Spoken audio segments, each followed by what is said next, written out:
Welcome back, Tiger fans, to Rockin' Radio's football podcast. I'm Nate Edwards. That's Nathan Hurst. This is Before the Box Score. Welcome to May. It's going to be May. Is there a whole lot going on in Missouri football? No. No, there's not. Are we going to do a live show about it anyway? Yes. Yes, we are. Because that's just the type of people we are. We want to make you happy, the listener. Nathan Hurst, what's new? How you doing? Doing good. The students are gone from here in Columbia, and I know that you know that as a former Columbia native. It always is a much nicer time around town when the students get out. We love the students; they're great, they're awesome. But it's also nice to be able to drive down the road and not get what little traffic Columbia usually has is now gone. So it's a good time. Yeah. I remember in high school, you would just not go downtown when school was in session. Well, if you wanted to like go to a restaurant or go to a bar or whatever. No, I was not going to a bar at 16. Stop asking questions. But that's where my weed dealer was. Oh my God, Nate, stop. But no, it's very quiet. It's almost ghost townish when you get into summer in Columbia downtown, which is great. If you want to go Gumby's, this is the time to do it, man. So many fewer drunk people laying around. So that's the time to do it. But au revoir, students. I hope you're great and hope you enjoy summer school if you're sticking around. Hope you come back for next year as long as you haven't graduated. Obviously, Rock M has graduated a few people this year. We got, of course, Vincent and Parker Gillum got their fancy degrees, saying that they learned a lot of knowledge and can go out into the workforce if they so choose. So we will miss them dearly. But congratulations to both of them for being super smart and getting your degree and at the same time writing for our funny little pirate ship of a website. So kudos to them. I was actually driving through Columbia on Saturday. It's going down to Jefferson City, our state capital, for a family reunion. And on the way down, St. Louis to Columbia, hello, traffic. Hello, everybody on the road. On the way back, way, way easier. But yeah, it was a good graduation weekend for everybody there. So let's scrounge up some football news. We can talk about stuff. We can do that. We're professionals. I guess we'll start with the transfers, right? Mizzou missed out on a few transfers. I know that there was a hullabaloo around TCU defensive tackle Demonic Williams, I think is how we say it. He was very highly sought after. If you were a lineman, either offensive or defensive lineman of any caliber, any quality starting caliber, everybody wants you, including the Blue Bloods. So he did not end up at Mizzou. But I guess, Nathan Hurst, I think you and I have two different viewpoints of the football team right now. What were your initial reactions when you heard Mr. Williams was not taking his talents to Columbia, Missouri? I mean, I think it was initial disappointment just because he's a very talented player. It's Dominic, by the way. It's spelled uniquely, but I believe it is pronounced Dominic Williams. Really, really good player. He was an all-freshman, Big 12 all-freshman team his freshman year. He was first or second team all Big 12 last year as a sophomore. So really talented player. So anytime you have a chance to get one of those guys and don't, that's going to be disappointing. But it sounds like it took a whole lot of money to get him to go ultimately to Oklahoma, where he ended up. Congrats, Sooner fans. It looks like you're not poor after all. But when it gets into like a bidding war like that, and it's clear that the guy is going to go wherever he gets paid the most money, good for him. If that's his priority, to get that money while you can. But is that going to necessarily be the best guy to, coming in for the vibes, for the locker room feel? Maybe not. I don't know his character at all. But it's probably it's certainly not a devastating blow by any means. We're really looking. We've talked about this for the last several months. Honestly, especially after the first transfer portal window, we really didn't need anything, right? We were looking for depth. Would be great to add depth anywhere. The defensive line was a spot where we talked about possibly wanting to add some depth, but it was we have guys that can start at this level. We probably have one or two guys behind them that can play at this level as well. So it wasn't like one of those have-to-haves that we lost out on. Just a talented player that chose to go somewhere else, and that happens all the time, both transfer recruiting and prep recruiting. So disappointment, but whatever. We'll move on to the next guy. Yeah, I just from a team standpoint, I really think we're good, and I know our party line has been just if there's someone out there that makes sense, do it. And I know Eli Drinkwitz has said multiple times, like, we're never going to sit on our roster and say we're good. We are always going to vet. We're always going to scout. We're always going to look for opportunities to bring in somebody who can help us win now, which is a nebulous term on purpose. Because if you didn't bring him in, then he wasn't going to help you win. Haha, you get an out. That's great. I don't feel like this team needs anything. And I know those are famous last words, but if you're looking specifically at the defensive line right now, I have been the guy that says that the secret sauce of Missouri's defensive success for the past 2 years were the fact that they could rotate 4 defensive linemen on the interior with 0 drop off. That was it. It wasn't heralded. You didn't see the stats, but if you took, Jaden Jernigan and Rialis George, Ray Jernigan or whatever you want to call him, and you put him as one guy, that was a hell of a defensive tackle right there. Same if you took Josh Landry and Christian Williams and smashed them into one. It was awesome. Now they just rotated a lot. So I understand that you need to add another guy, probably one more guy. But let's just go over it real quick. We know Chris McClellan is a freaking stud, right? He showed it at Florida. Florida was very sad to lose him. Everybody in the country wanted him. We know that's a good addition. He's probably starting day one. We've already seen Christian Williams for 2 years. Now we've seen him next to, Rialis George, Jaden Jernigan, Josh Landry, who are not here. I understand that. But we're all assuming he's a stud too. We've also know that Sterling Webb tore it up at New Mexico State. What does that translate well to SEC? I don't know. Ask Auburn. How they did against New Mexico State and Sterling Webb. I think he did pretty good. So that's 3. That's 3 right there. Now, is a mixture of, just pick one. Just pick one between Marquise Gracio, former 4-star, Sam Williams, a redshirt freshman, Jalen Marshall, stud out of Overland Park, and then who's the freshman? Justin Bodford out of Fort Lauderdale. Do you think one of those guys can contribute? Do you think all of them can contribute? If the answer is yes to either one of those, I'm not concerned. And, I don't know if anyone else out there is, but that's where I stand. I think Williams would have been a luxury where everyone else could kind of, didn't have to step up. And I really don't think they do now, but it's just 3 instead of 4 confirmed, and you got a bunch of options to pick from. Am I crazy?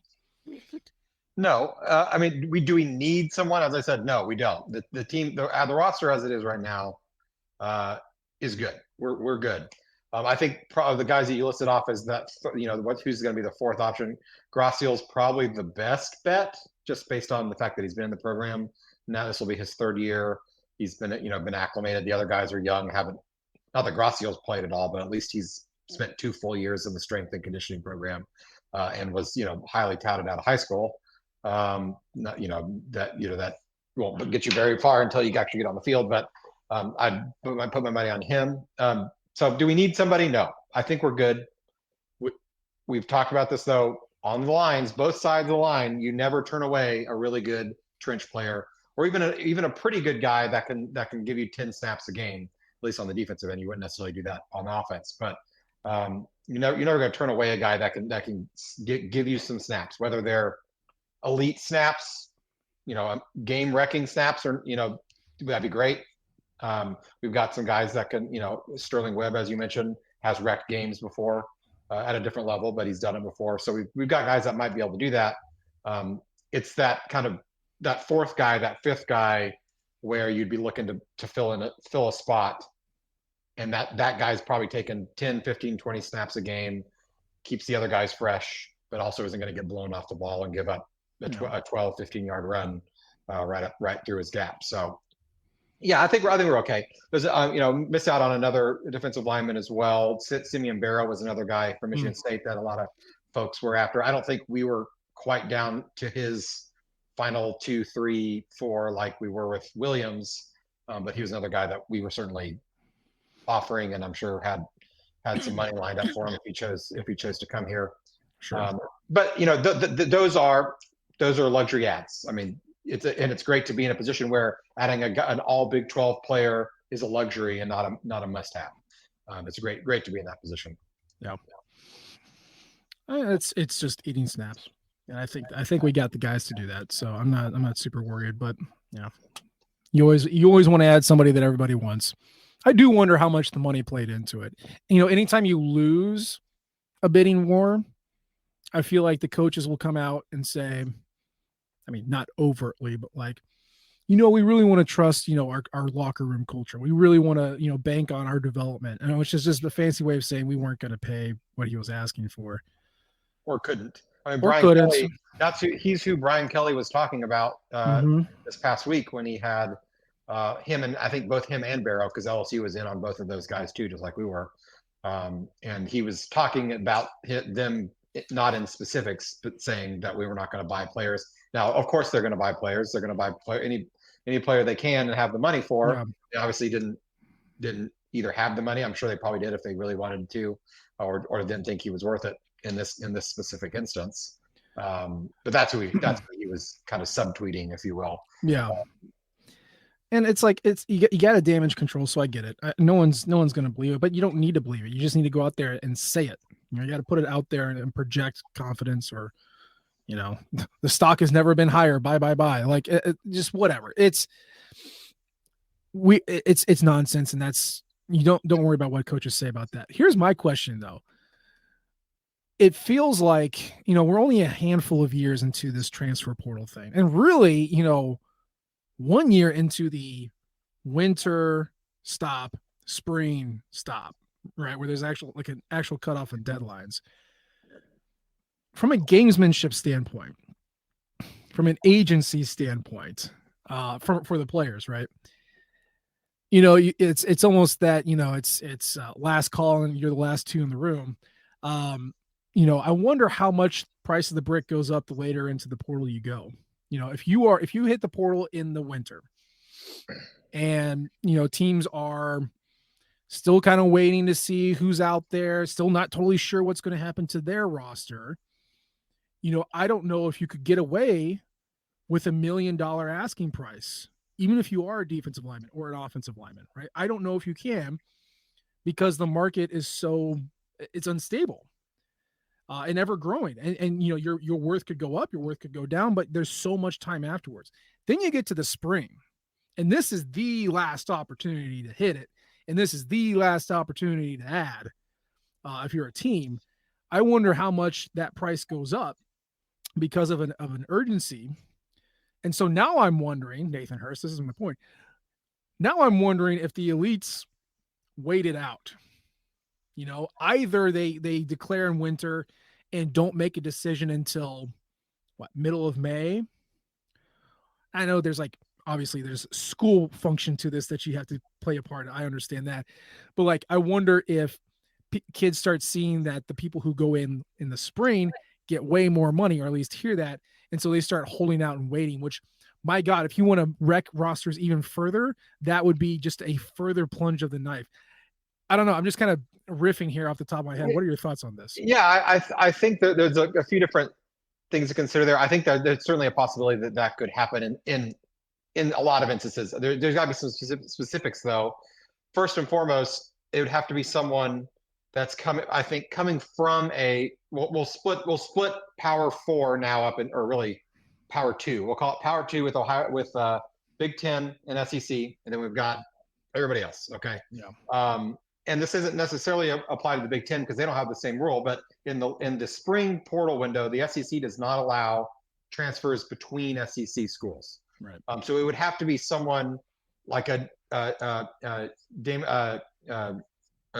even say his name, Williams from TCU, who's coming from a Big 12 team into the SEC or the Big 10, where he doesn't have to deal with restrictions on where he's going, but he knows he's going to a place that's going to have the money to pay for him. If it was somebody like coming from LSU, coming from Alabama, going somewhere else, I guess they could go to the Big 10 and get go, like a Caleb Downs going to Ohio State. Now he went in the winter portal, so it's not the perfect one for one there. So it would have to be, but it'd probably be someone coming from either a half step down or a G5 level down coming up, like a Marcus Bryant, for example. Now, Bryant actually went in the portal in the winter and just didn't commit for a long time. Yeah. But probably ended up being smart for him because, as you said, a lot of the other high-level transfer offensive linemen already committed. Then he's left out there as the top-rated guy left. He wasn't the top-rated guy ever to go into the portal this year. That was Caden Green, who he already got, by the way. But he stuck it out. He waited a couple months. Didn't have to do spring practice at wherever he was, which was probably nice. Which means he knew he was going to come out of there. Now maybe he's not in the same shape, which he'll have to make up for the summer, but he's got time to do that. But he's going to come out of there healthy. He's not going to have someone roll up on his knee or anything. Doesn't have to do that. And then, fast forward from January to April, all of a sudden, whoa, I'm the highest rated tackle in the portal. Now let's go shopping shop my services around and make good money there. So I think he's a great example of doing that, entering in early, sticking it out. Now there's certainly some risk to that. If a bunch of other guys do the same thing and they're also highly rated, then that money can go away pretty fast. If it gets spent on other people before you decide to commit. One thing I've kind of thought about schedules as far as when to from the team side as opposed to the player side. You see, teams, you'll have a relatively big name running back or receiver or offensive lineman come in to the portal in January, and teams will scramble and gobble that guy up and maybe spend a good deal of their NIL budget on one or two players. But then a couple of weeks later, like somebody even better comes into the, that you didn't expect comes in the portal, and all of a sudden you spent all your money on a guy who isn't quite as good. So I'm starting to wonder if down the road teams start slowing the process down, wait till everyone is in the portal and they can see the full gamut of options before they start giving away money. So both sides are filling this thing out. Yeah. I don't know I really don't know where it's going, because a lot of it depends on if we end up with any kind of a revenue sharing agreement, which maybe, if that's the case, might restrict the transfer portal more than it is now. Because if that's the case, then you probably start seeing contracts being signed and which would limit players being able to leave if they've signed the contract. So that's a whole other can of worms. But I think at least for the next couple of years, we're stuck with this specific model, and it's only gonna it's gonna change. It does not look like it did last year, and next year it's not gonna look like it did this year. It's not. And you're the thing you're touching on there is kind of a little bit of a prisoner's dilemma, right? Because you got to bank on no one else moving first. The second someone moves is the second everybody else moves. And so if you're going to sit back and wait to get the full view of the portal, there is no one view of the portal, because this isn't NFL free agency where you always know exactly when contracts are up. You know exactly when things are signed. You know exactly when they're on the market, and it's everybody at the same time. You don't have that here because they're not in union. They're not employees. They're still students, so they can decide whenever they want.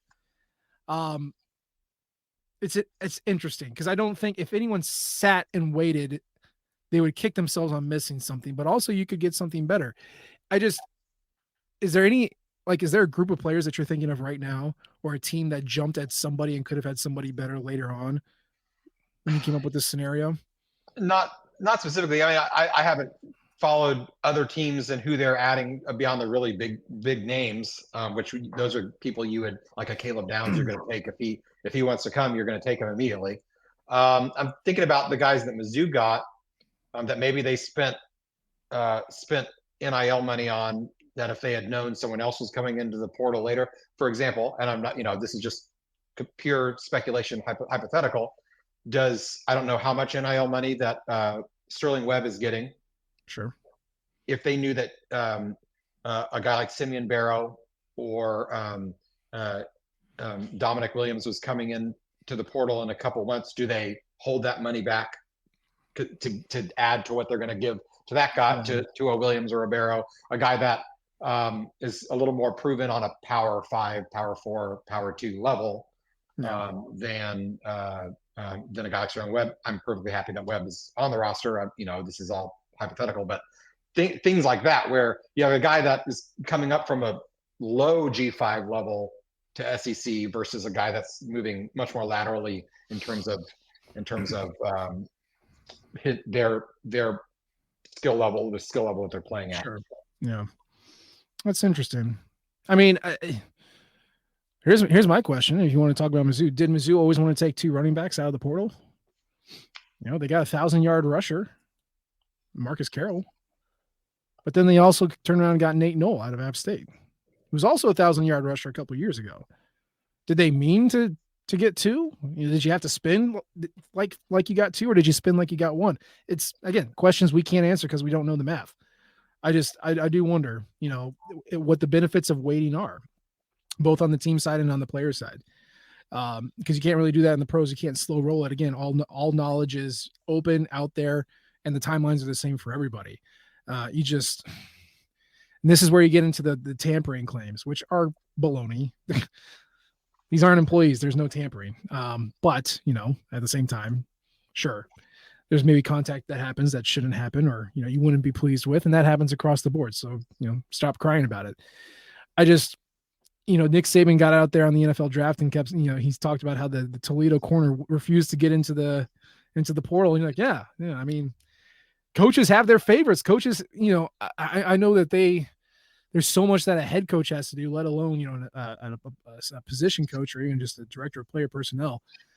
But they're not dumb. They know who these players are. There's thousands of them, and they got, word of mouth. It's a pretty small circle of people who are involved in this sort of thing. People talk. They know what they're looking for. If you are truly shopping with a blind eye, like, oh, I don't know, we'll just see what we can pick up today. Like, you've screwed up. If you're waiting because you were told that the Toledo corner was going to hit the portal and then he never did, that's another thing, which, again, go cry to nobody, because you can't do anything about that. But I don't know. It's an interesting dynamic. And the fact that defensive tackles, I'm saying they're not worth it, but I don't know how many players are currently making $1 million as a transfer. And the fact that you can do that because you waited until the spring transfer portal to transfer, or window to transfer, could ask it and then got it.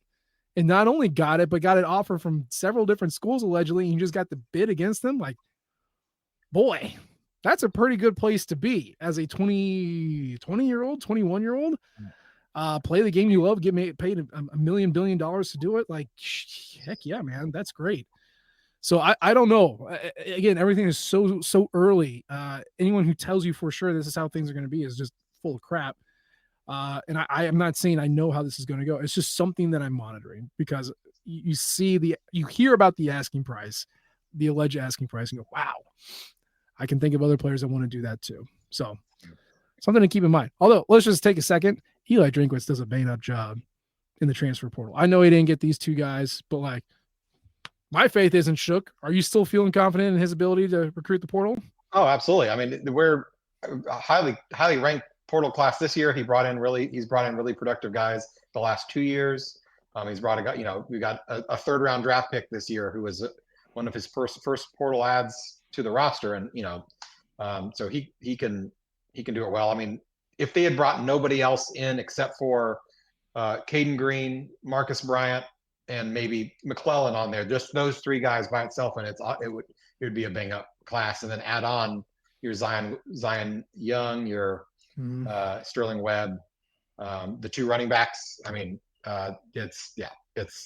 he's great. He's great at it. He has the NIL to make it work. I mean, that we can't ignore that. And so thank you, donors that are generously providing that. But it's 2 parts. I mean, it's the money, but it's also selling a good player the vision of the program, and showing them, hey, this is what we've done. This is what we're going to do. This is what we're going to do with you. And here's a little cash to wet your beak. Yep. And he's really good at it. Yeah. Well, he talked about the revenue sharing piece a couple of minutes ago. And I know that's been a little bit of the talk of the town. And I know you did like an actual investigative journalism with the capital J on the whole thing. So That's I don't know. overselling it a little bit. Whatever. Just educate us. Tell us about what you found out about this revenue sharing model, and what do you think it means for Mizzou? Sure. So first off, I'm going to give credit to Yahoo Sports, Ross Dellinger, former Mizzou beat writer. He's the one who did the real investigative journalism here. I'm just kind of reiterating some of the information that he found out, but then applying it to Mizzou. So this is a proposed revenue model that the NCAA is in negotiations with the a certain case, and I can't remember that off the top of my head. They're being sued. They're being sued by House v NCAA. They're being sued by like everybody. This is one specific case, and they're in negotiations. And one of the proposals that would settle this out of court and probably reduce the amount of money the NCAA would be liable by like $1 billion with the B. So they're hoping they can make something work. What it would look like, and this has to be agreed upon by all of the presidents and chancellors of all the campuses that make up the NCAA. This isn't just one guy at the top that makes this decision. Anyway, it would come out to basically costing each school in the NCAA, or at least each Power 4 school, $300 million over the course of 10 years. That's a lot of money.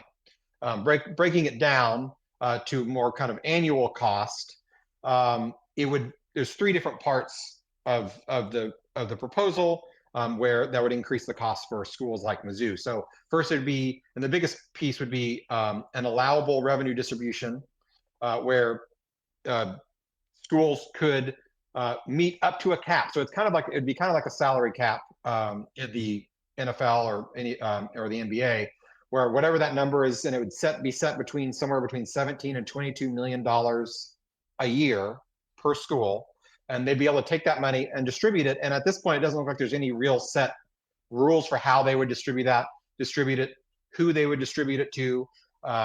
It's kind of unclear as to whether Title IX would require them to give half of that money to women's athletes and half of it to men's athletes. It's a little, from what I've read and heard, it seems like Title IX might not be in play here, because that's more about equal participation and equal opportunity as opposed to equal revenue. So they'd be able to take that money, distribute it however they want, which probably would end up being, they would give, up to $22 million a year to their football team and probably their basketball team as well, split up among however many athletes that is, 100-ish. And I'm sure the star wide receiver, the star quarterback is going to get more than the star or than the third string tackle. But they'd be able to the schools would be able to directly pay athletes. Now, this is something that a lot of people have been calling for a really long time. It would completely wipe away the amateur model that the NCAA is working under, at least for the revenue sports, which is, let's be honest, has been a joke for a long time. So the schools would be able to pay from the TV money that they're getting, from the ticket sales money that they're getting, from the T-shirt sales that they're getting, give that money directly to the athletes. And that cap would be up to 22 million, as I said, probably a little less than that, but maybe 20-ish million per year. That's a lot of money. Then beyond that, at least $2 million per school would be withheld by the NCAA from their annual distribution of revenue. Every year, the NCAA gives schools a lot of money based on mainly they make most of their money from the March Madness basketball tournament. In the past, it's mainly been the men's tournament that's made the money. The women's tournament is becoming very profitable now. This past year, they made a whole bunch of money. So in the past, the NCAA has distributed a lot of that money to the schools. They will, for the next 10 years, if this goes through, withhold 2 million of that per school. So 2 million over 10 years, that's 20 million per school that's being withheld. So that's just money that they're not getting. Finally, this would allow schools to increase the number of scholarships that they give up to about $10 million per year in scholarships, more than they currently give. So each sport in the NCAA has a set number of scholarships that they are allowed to distribute each year. For football, it's 85. For basketball, I believe it's 15 or 13, 15, something like that for basketball. So for those sports, they basically you fill your whole roster with scholarship players. Now you can have some walk-ons there too that they never play anyway, but your whole roster is basically built with scholarship athletes. Other sports is not the case. So baseball, they have a roster of 32 players, 35 players. They only get 11.7 scholarships to split up among all those players. Same with softball. Softball is like 12 scholarships to split up among 30-ish players. Volleyball's like 11 scholarships for 20 players. And I don't even know what track and field, what swimming, how they have to do it, but it's not a full roster's worth of scholarships. This would allow schools to give us, they would basically increase those scholarship caps so that they could fill out their whole roster. If an LSU who already gives pays a ton of money for baseball, if they wanted to give 35 scholarships to 35 players, full scholarships to fill out their whole roster, they could do that. They would just have to cap their spending at the $10 million additional per year. So added all up together, that ends up being, over the course of 10 years of the settlement, $300 million. Now that number would go down once the NCAA stops withholding that $2 million. So after 10 years, the schools would start getting that $2 million back. But I'd imagine that distribution cap, that salary cap, probably would do nothing but would increase based on, ultimately they're going to have to. The athletes are going to unionize. That's a little bit farther down the road. They're going to have to do some collective bargaining there. But I'm sure that number would increase over the years. But it's a lot of money. Bottom line is it's a lot of money, and it's really not. It's a lot of money that Mizzou doesn't really have, at least not the way that they're currently operating their athletic department. So for reference, last year, in the year 2023, Mizzou reported that they made 140.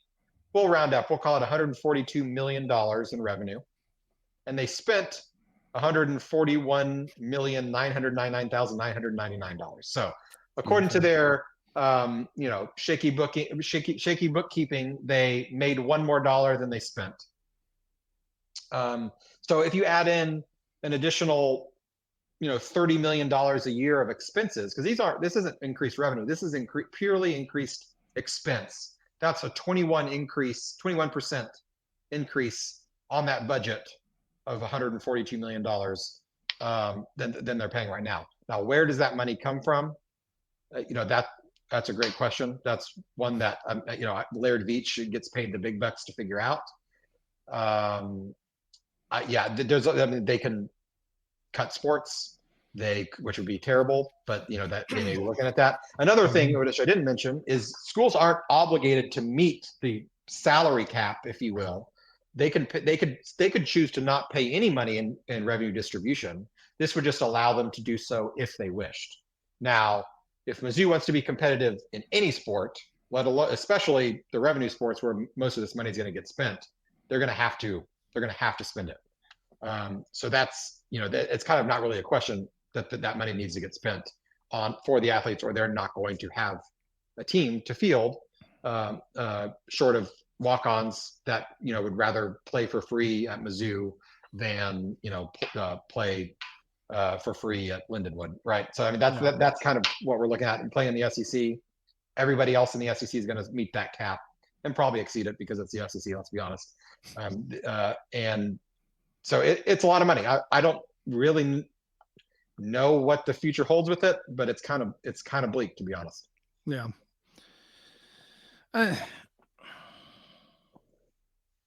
I hesitate to jump to any conclusions on this. It's so tough to tell what the fallout for this sort of thing is going to be. Have you ever looked at the House case? Do you know what they are alleging or what's stemming from this? It's it's basically just that the NCAA has illegally withheld revenue from athletes that have earned it, from my understanding. Now, I'm not a lawyer. Yeah, I'm sure I'm way oversimplifying it. But another part of this settlement would also include back pay to former athletes who wouldn't, who haven't had the chance to make money off of this. That money would not be coming from the schools. Well, I say that $2 million that the NCAA is withholding, that's where that money goes, Yeah. is to the back pay. So yeah, this I know a lawyer, married to one. This case, I don't know if you remember this, but this was filed in July 15th of 2020. Okay, Grant House was a Arizona State swimmer, I think is what it was. And like there's two other plaintiffs on there. I think there's like a Illinois football player, maybe an Oregon basketball player, something like that. But if you go back to 2020, right in the middle of the pandemic, they sued and they got the judge who did Alston, which opened up this whole thing. And I think O'Bannon too, um, basically saying that the NCAA was restricting their ability to earn revenue on their name, image, and likeness.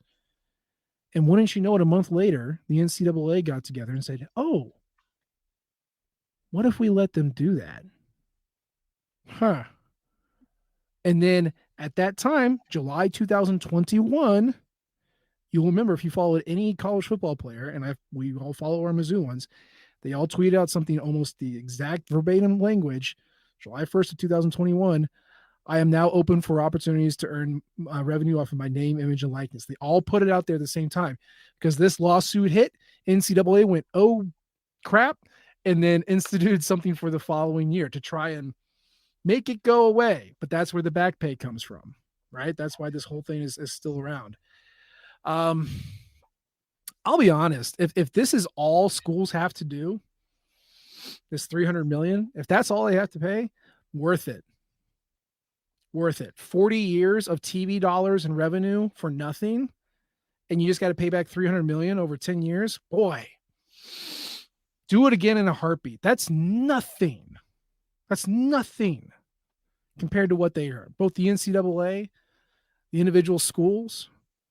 Clemson's got a freaking waterfall in their football facilities. Worth it. This is not punitive at all. Now I know it's gonna make the the spreadsheets are gonna be a little tight for the next decade. Worth it. Absolutely worth it. They would do it again too. I just think of all the players that you know from growing up that had to be paid under the table and therefore were limited in what they could earn. $300 million. Yeah, it's not punitive at all. It's also, I mean, based on the revenue sharing model that's being proposed, that $300 million after 10 years, I mean, a lot of that's going to be continued on as it should be, but that revenue distribution is not going to end after 10 years. It's going to continue on into perpetuity. That's just what that proposal would do. They would fulfill their obligations, contractually if they made this settlement to get after 10 years. But the NCAA after 10 years is not going to, or if the NCAA is even still around in 10 years, not going to then all of a sudden say, no more revenue distribution anymore, because then they're just going to be back right on this exact same issue again, and then and have to do it all over again. So that money is continuing on in perpetuity. It's going to happen eventually, whether it's with the settlement here in this case or somewhere else down the road. Really, the only money that is not continuing in perpetuity is the $2 million withholding per year. So that $20 million, which is when it comes down to it, that's the punitive damages that each school is paying, $20 million for the decades and decades of not paying their players. So that is kind of a joke overall. But it's something athletes can get a little bit of money for the money they didn't make down the road. Ultimately, who's it going to hurt though? It's probably going to hurt. It's not going to hurt the administrators. It's going to hurt future athletes every time. Future athletes that are not playing revenue sports. It's going to ultimately limit the number of opportunities that there are for your golfers, for your volleyball players, for your softball players, for your wrestlers, the people that want to earn scholarships playing real sports. Because now are the big guys, is Ohio State going to cut any sports? No, they're not. They're going to meet the cap. They're going to pay the $10 million extra of scholarship money to which is great. That's awesome. That's more scholarships for more athletes. But Ohio State, Alabama, Texas, that's the very tippy top, as opposed to the 200, 300 NCAA schools that are going to that probably are going to have to cut. I say that the ones at the very bottom probably aren't going to be doing any of this stuff, so they probably aren't going to cut anything. But Mizzou level, mid-tier, power conference level, that's where those athletes are going to where sports might get cut, or where scholarships aren't at best scholarship numbers aren't increased because they can't afford to do so. They might just keep baseball at 11.7 scholarships because they can't afford to do more. So that's kind of best case scenario.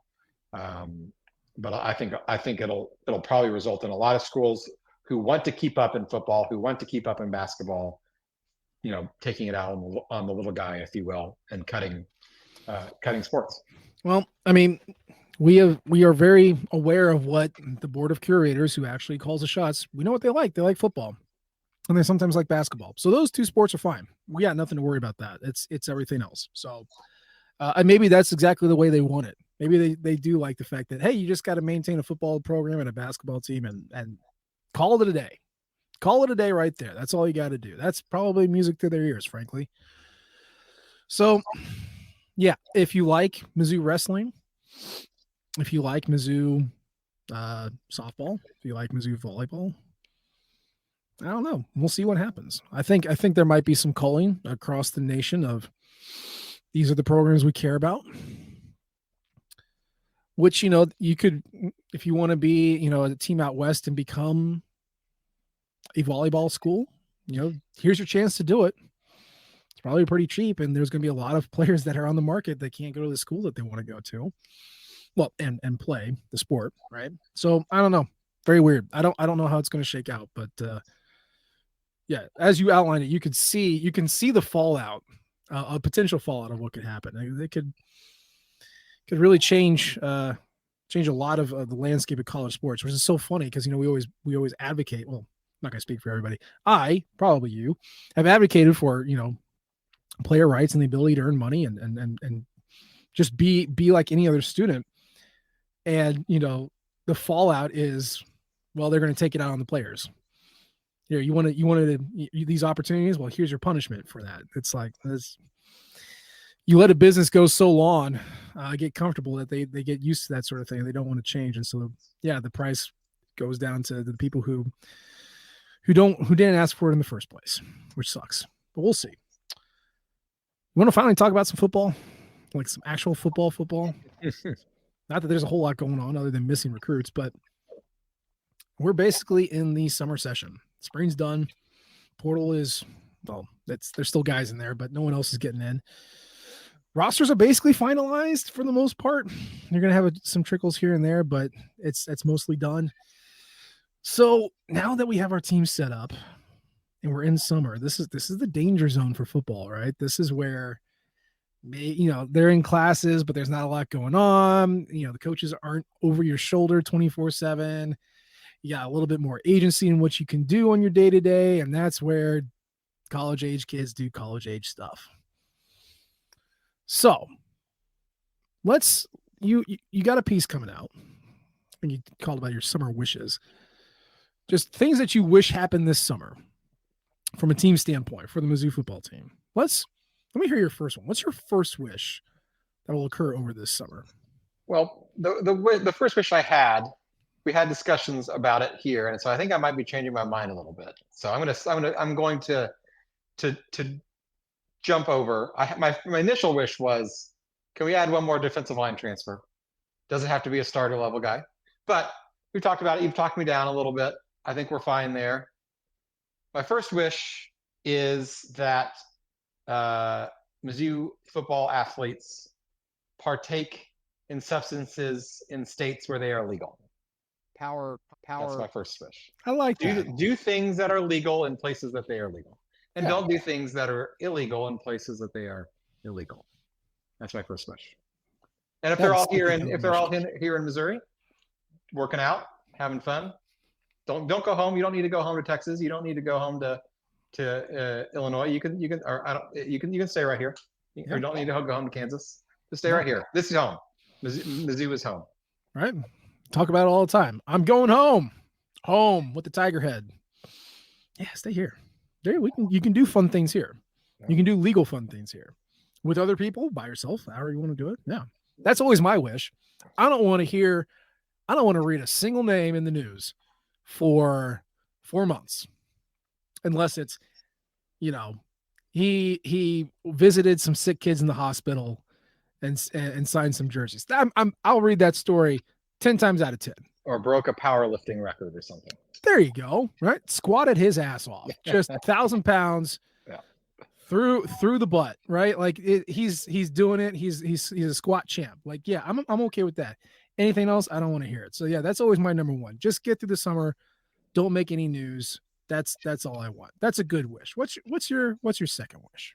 My second wish is kind of still on the recruiting trail. I want Drinkwitz to land at least one offensive playmaker this summer.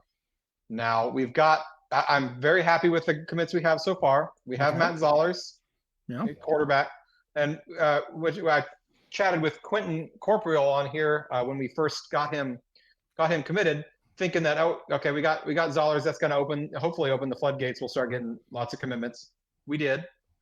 They were all defensive players, which is great. Yeah. You got to have good defensive players. We did get Jack Lang, 4-star offensive lineman, but there's no skill players, no offensive skill players besides Zollers, of course, that have signed on yet. And I think the next step to kind of get the next wave of recruits coming in is getting an exciting playmaker on board. We had the wave of 6 straight guys right after Zollers committed. Let's get a receiver, a running back, somebody that is exciting and is flashy and can fire off some tweets about coming home and all that fun stuff and get the momentum back going. A couple of guys that are options: Jamarian Parker from St. Louis, running back from Cardinal Ritter. I believe he's the one who was committed to Arkansas for a while and then decommitted. It looks like 247 is kind of trending him towards Nebraska, but we're right there with him. Hopefully we can convince him that Nebraska is just a really boring place to go. But he would be exciting. Javen Boggs is another guy whose name has been kind of thrown around a lot. Receiver from Florida, and it seems like he and Matt Zollers have been tweeting and retweeting each other quite a bit in recent weeks. Social media drama, yeah. So that would be exciting as well. He's down in Florida, so one of those guys, or it could be someone else. But somebody that's exciting that we can say, okay, we got a quarterback, we got our wide receiver for the future lined up, we got our left tackle for the future lined up. We're burning with gas right now. My second wish is that I wish that current Oregon head coach Dan Lanning got onto called in press conference and said that Kansas City barbecue is trash and that Emos is just cracker butthole, because I need him out of Missouri. Get out. Stop recruiting our boys. Dan Lanning is a Missouri boy. He's from Kansas City. And in some alternate timeline, he's probably Missouri's head coach, frankly. But he has got the connections. And he is just poaching blue chippers out of the show me state, taking them to the West Coast, those hippies in Oregon. And I'm not about that. We've got enough people poaching Missouri. We had to deal with, Robert Steeples at Notre Dame and then at LSU, picking off all the Catholic kids from St. Louis. We've had to deal with, now all the power teams like, oh wait, Missouri's good at making football players. Like, we've dealt with that. And now we got a playoff contending conference champion, Big Ten team, Oregon, coming in and just taking our dudes. Get out. Say something stupid. Say something blasphemous. Say Harry Truman was a hack. Okay. Tell me Scott Joplin could actually see. I don't know. Just give me something so blasphemous and so stupid that the state of Missouri just goes, no, get the heck out. And he stops recruiting with such. You take that back. Hey. Not just to speak it into existence. Yeah, Oregon took our a really exciting receiver, Isaiah Mosey. Yep. Deary Hill, running back from East St. Louis. I mean, just right across or Yep. Belleville, somewhere right across the river. Guys that easily could have been Tigers, and might still be one day. We don't know, but it's not over till it's over, and even when it's over, it's still not over these days. Yeah, so it'd have been nice to have said that those guys are signed on for the Tigers, but they, oh well, move on to greener pastures. Yeah. Look, man, it's true, and I said it in the Beasley piece I wrote about the linebacker who committed to Michigan, then committed to Mizzou. You don't get him out of high school, you get him out of the portal. It's a different world, baby. Yeah. What's your third? I guess your last. I guess we're doing genie rules. What's your third wish? My third wish is I wish that Ryan Russell, who's our executive, I don't know what his official title, executive director of athletic performance. I hope this summer, I wish he beefs up the boys. The boys need to be beefed up. Specifically, looking at the linebackers, Chuck Hicks, Tristan Newsom, a little light in the ass, as they say. They've played well. They've produced. I'm just, I just love. Just give me 5 more pounds of butt. 5 more pounds of beef in the butt on both of those guys. Corey Flagg, both Hicks and Flagg are 230 pounds. Newsom's 222, I think. Let's get that up to 235 for those guys and 230 for Newsom. Yeah. Let's make him a sandwich. Make him a couple sandwiches. Get him in the weight room. Get him a milkshake or two.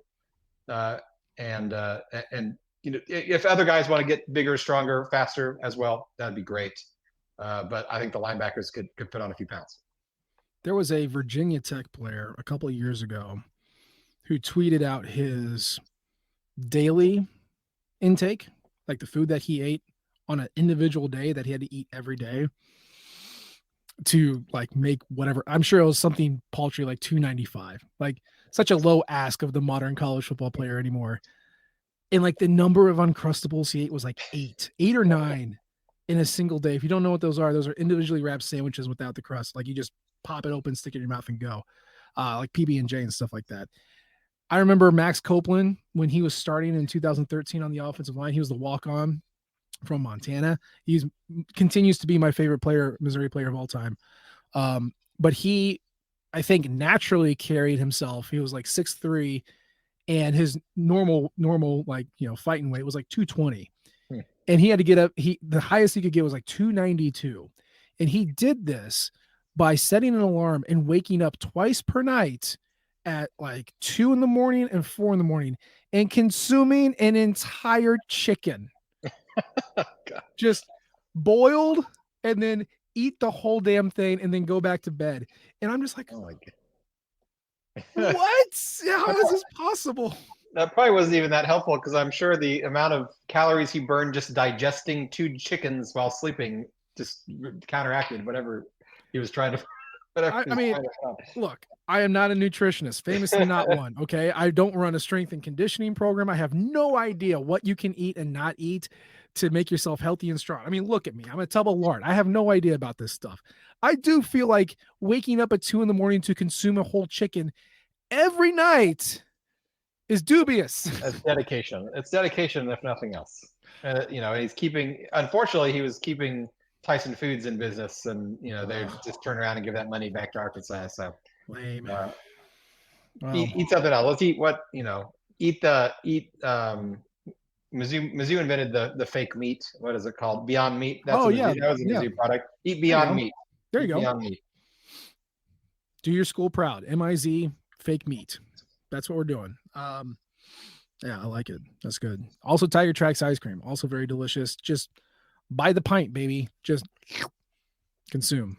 So yes, more ass on our boys. I like it. What's my third wish? Okay. So we know Eli Drinkwitz likes to talk, and we know he talks more when he feels good, when he feels bad about his team, because he's trying to get headlines, and he talks a little less when he feels good. But good or bad, he's good for something that grabs headlines. He's always good for one. Here is what I would like. I would like for him to say something antagonistic that he then gets to back up during the football season. We did not really get that this year, and it's smart. You don't want to put a target on yourself. And anytime he does talk about a team specifically, usually Arkansas. The one time he did that, he lost. So I get that this is opening up a little bit of a risky thing here. But I do want him to like talk trash on, I don't know, should we just Brent Venables? Should we just get that big burly nerd and stuff him in a locker by our tubby little nerd that's losing his hair? Like, Brent Venables, I think, is a nice guy. I have no idea. Never worked with the guy. He is such a football freakazoid. Like, he does not seem like he can just interact with people. And I want our fast talking, trash talking little nerdy coach to say something and then beat him that season. That's all I want. Talk trash in the offseason and back it up. That's all I want. Oklahoma is a great one because while I don't think Brent Venables will even hear about it because I don't think he like watches the news or reads. No. So, yeah, he probably wouldn't hear about it. But Oklahoma fans are really easy to piss off. Yeah, they are, and get under their skin. So if Drinkwitz can get under, I mean, he'll find it very easy to do. If he can get under their skin, get them mad, and then beat them on November 9th, that would be, I agree, that would be just perfect. Just perfect. Wait, was he chirping about Arkansas as a school the other day? I think he was in like St. Charles. He was, it was one of the traveling coaching shows or whatever, but he was saying he was wishing the softball team good luck because they were playing Arkansas in the SEC tournament and say we beat Arkansas in everything that we do or something like that. Yeah, which unfortunately isn't entirely accurate. No. But it's accurate in football, and it was accurate in that specific game against Arkansas. There you go. That's all that counts, man. That's all that counts. 50% of the time, he's right 100% of the time. It's all good. So yeah, that would be my last wish. Say something and then back it up. That would be really nice. Okay. I think that's it. We got an hour, almost an hour. Thank you for tuning in live with us. We appreciate you all stopping in. Nathan Hurst, we're going to get out of here, but let's one piece of wisdom, one news item, one good thing to say. What would you like to say before we get the heck out of here? Do legal things in legal places. Don't do illegal things in illegal places. This goes beyond Mizzou athletes. I think we can all take from that. If it's legal, you can do it. Don't drink and drive. Never drink and drive. Yeah. Do whatever you're going to do at home or Uber. For God's sakes, Uber. That's what I got for you. What I would have given for Uber in college. But those are stories for another day. For now, that's the show for today. As always, we appreciate the downloads and the subscriptions. You can leave a comment or rate us. We love all types of feedback from you all. You can follow us on Twitter. I'm at Nate G. Edwards. He's at Burst to Hearst. And of course, you can follow the Rock M flagship at Rock M Nation and our podcasting outlet at Rock M Radio. We appreciate you tuning in this time. We'll try to do better next time. And until then, MIZ. ZOU. Thank you, everyone, for tuning in to Rock M Radio, a proud partner of Fans First Sports Network. Rock M Radio is the official podcast network of Rock M Plus, a new and exciting subscription service provided by me and the other voices of Rock M Radio. Please take a few moments to head over to rockm.plus and sign up for an account today. The cost is only $5 a month, and the benefits include access to our live podcast, a subscriber-only message board, weekly newsletters, and more. If you enjoyed this episode of Rock M Radio and would like to see more just like it beamed directly into your personal device, make sure to click the subscribe button below and tell your friends. Our podcast feed is available through the Apple Podcast app for iPhone, Google Podcast app for Android, whatever app you listen to your podcast. You can also find Rock M Radio on Spotify. If you're looking for a podcast about your favorite team that is not Missouri Tigers, Fan First Sports Network is your answer. A full podcast network loaded with the team-specific podcasts covering Major League Baseball, the NFL, NHL, NBA, MLS, and more. We'll be back with more episodes of Rock M Radio coming to you soon.